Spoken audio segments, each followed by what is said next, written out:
Welcome to Bedtime Stories with Sonneillon.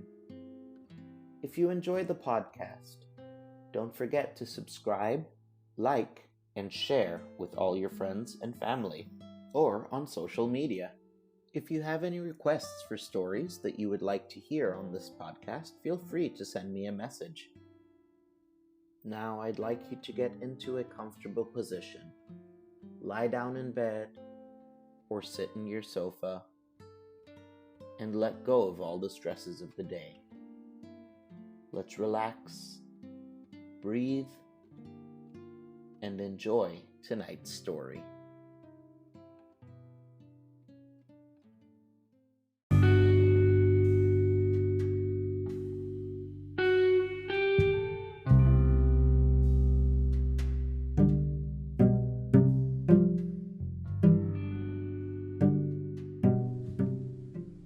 Chapter 2 of The Time Machine by H.G. Wells. The Machine. The thing the time traveler held in his hand was a glimmering metallic framework, scarcely larger than a small clock, and very delicately made. There was ivory in it, and some transparent crystalline substance. And now, I must be explicit, for this that follows, unless his explanation is to be accepted, is an absolutely unaccountable thing. He took one of the small octagonal tables that were scattered about the room and set it in front of the fire, with two legs on the hearthrug. On this table, he placed the mechanism. Then he drew up a chair and sat down. The only other object on the table was a small shaded lamp, the bright light of which fell upon the model. There were also perhaps a dozen candles, about 2 in brass candlesticks, upon the mantel, and several in sconces, so that the room was brilliantly illuminated. I sat in a low armchair nearest the fire, and I drew this forward so as to be almost between the time traveler and the fireplace. Philby sat behind him, looking over his shoulder. The medical man and the provincial mayor watched him in profile from the right, the psychologist from the left. The very young man stood up behind the psychologist. We were all on alert.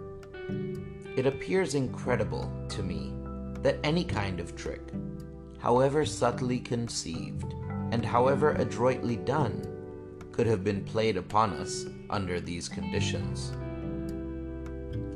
The time traveler looked at us and then at the mechanism.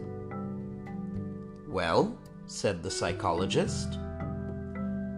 "This little affair," said the time traveler, resting his elbows upon the table and pressing his hands together above the apparatus, "is only a model. It is my plan for a machine to travel through time. You will notice that it looks singularly askew, and that there is an odd twinkling appearance about this bar, as though it was in some way unreal." He pointed to the part with his finger. "Also, here is one little white lever, and here is another." The medical man got up out of his chair and peered into the thing. "It's beautifully made," he said. "It took 2 years to make," retorted the time traveler.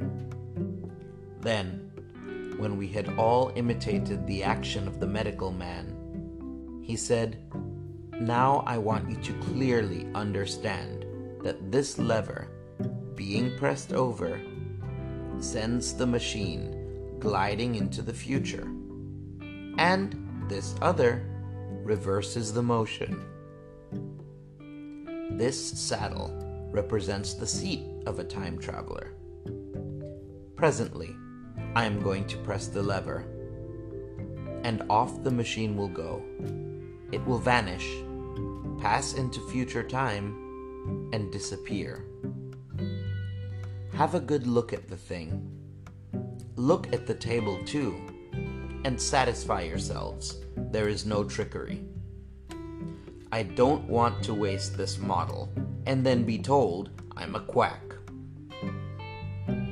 There was a minute's pause, perhaps. The psychologist seemed about to speak to me, but changed his mind. Then the time traveler put forth his finger towards the lever. "No," he said suddenly. "Lend me your hand."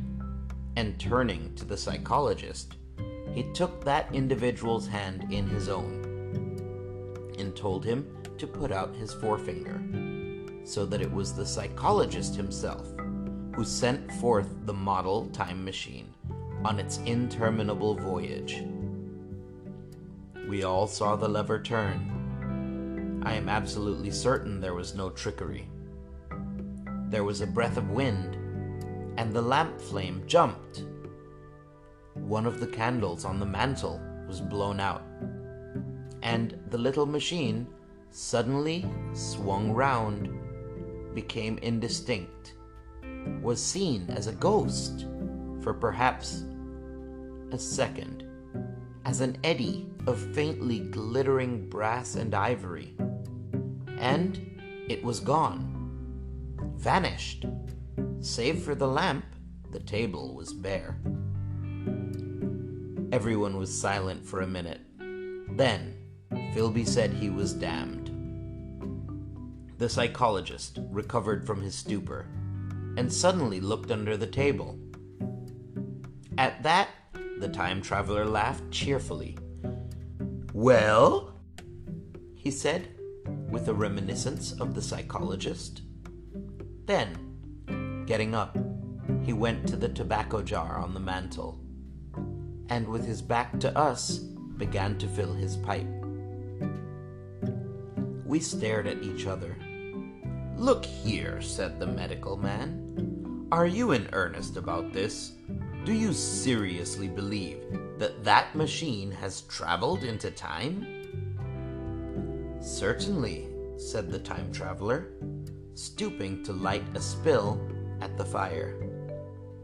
Then he turned, lighting his pipe, to look at the psychologist's face.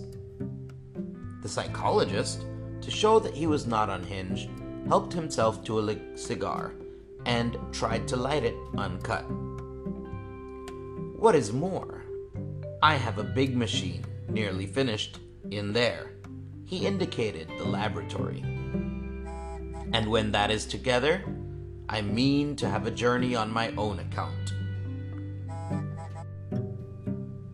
"You mean to say that that machine has traveled into the future?" said Philby. "Into the future or the past, I don't for certain know which." After an interval, the psychologist had an inspiration. "It must have gone into the past if it has gone anywhere," he said. "Why?" said the time traveler. "Because I presume that it has not moved in space, and if it traveled into the future, it would still be here all this time, since it must have traveled through this time." "But," said I, "if it traveled into the past, it would have been visible when we first came into this room, and last Thursday when we were here, and the Thursday before that, and so forth." "Serious objections," remarked the provincial mayor, with an air of impartiality, turning towards the time traveler. "Not a bit," said the time traveler, and, to the psychologist, "You think you can explain that?" "It's presentation below the threshold, you know, diluted presentation." "Of course," said the psychologist, and reassured us. "That's a simple point of psychology. I should have thought of it." It's plain enough, and helps the paradox delightfully. We cannot see it, nor can we appreciate this machine any more than we can the spoke of a wheel spinning or a bullet flying through the air. If it is traveling through time 50 times or 100 times faster than we are, if it gets through a minute while we get through a second, the impression it creates will, of course, be only 1/50th or 100th of what it would make if it were not traveling in time. That's plain enough. He passed his hand through the space in which the machine had been. You see, he said. We sat and stared at the vacant table for a minute or so. Then the time traveler asked us what we thought of it all. It sounds plausible enough tonight, said the medical man, but wait until tomorrow. Wait for the common sense of the morning. Would you like to see the time machine itself? Asked the time traveler. And therewith, taking the lamp in his hand, he led the way down the long, drafty corridor to his laboratory.